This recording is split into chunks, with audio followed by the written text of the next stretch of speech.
Hello students. In our last class we have seen this chapter square and square root. So already last class we have discussed some property and still now some properties are left that we will see today. Okay. So two properties are left, that is a square of a number whose unit place digit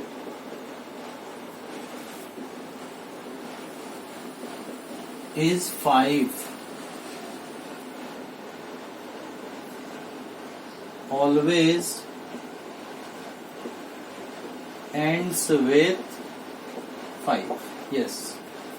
Suppose we are going to find out the square of a number whose last digit or unit place digit is 5, then its a square will always end with 5. How? We can see some example. A square of 15, that is 225. You can see 15 is a number whose square is 225. 15 unit place digit is 5, last place digit its a square will end with 5. 25 square, that is 625. 25 last digit is 5, it will always end with 5. Okay. 35 square, 35 ending with 5, last unit place digit is 5, it will be 1225, always end with how much? 5. Okay, so this is one of the rule.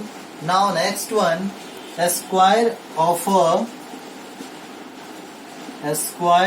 a number whose unit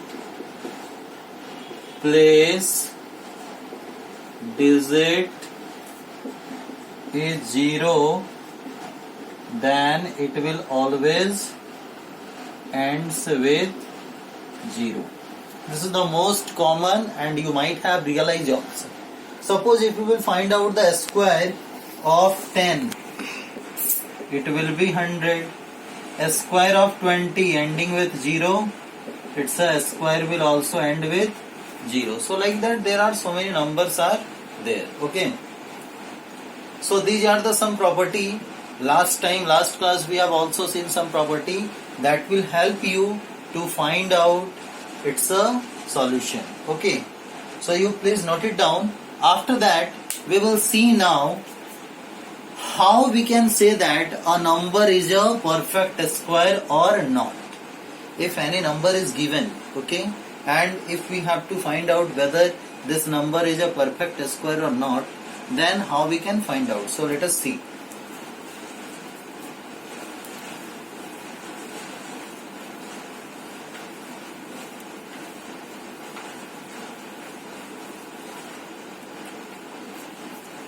Students, suppose if we have to, I have given you a number 54 and we have to check whether this 54 is a perfect square or not.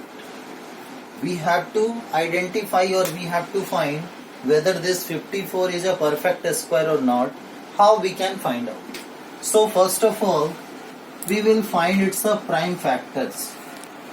I think all of you are knowing about the prime factorization. If you are not knowing, then very first 54 we will divide it by 2. Why? Because the 2 is its a smallest prime number.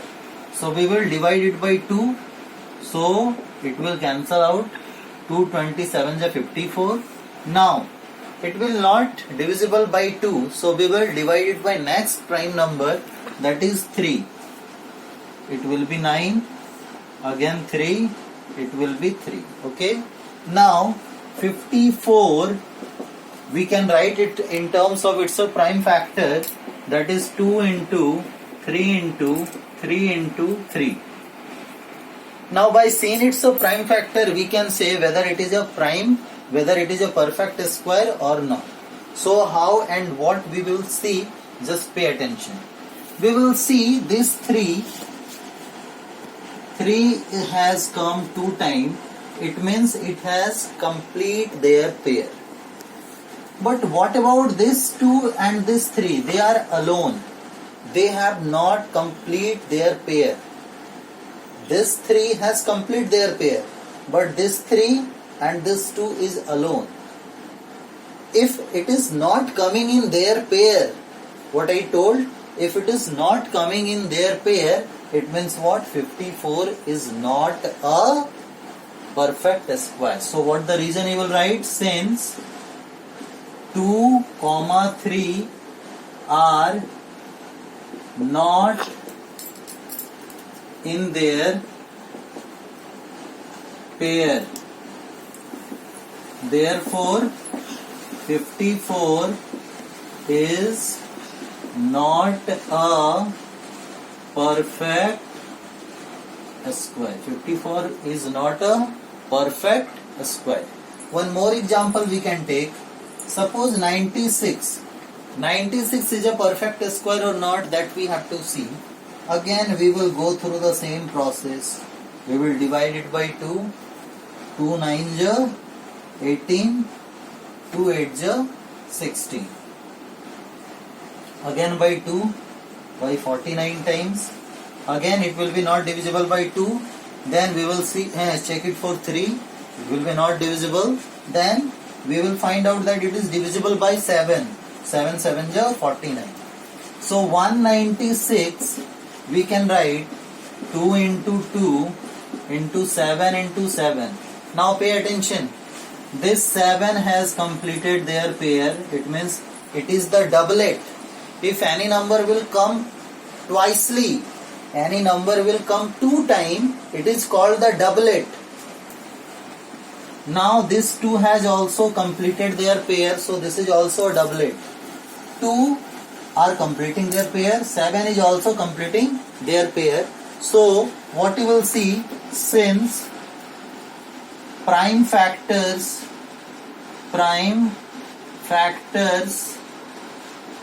are in pair, they are completing their pair, therefore 196 is a perfect square. Okay, now if you have to find out that 196 is the perfect square of which number, what you will do? 2 is coming 2 times, that's why 2 to the power 2, and 7 is coming 2 times, that's why 7 to the power 2. Both are the power 2, so 2 into 7 whole square, because both are having the square. So if you will combine them, then the both will have a single square. So 2 into 7, 14 square. So we can say that 196 is a perfect square. Why? Because their prime factor is completing the pair, and it's a perfect square of which number? It's a perfect square of 40. Okay, so in this way you can start your first exercise for solving, and if you have any doubt, then immediately you respond me. Okay, you can contact to my personal WhatsApp number if you are having any doubt. Now after this I will tell you the how many methods, or sorry, after that some more types of question are there that I will explain. Okay, then I will move on to the chapter that how many methods to find out the square of a number. Okay.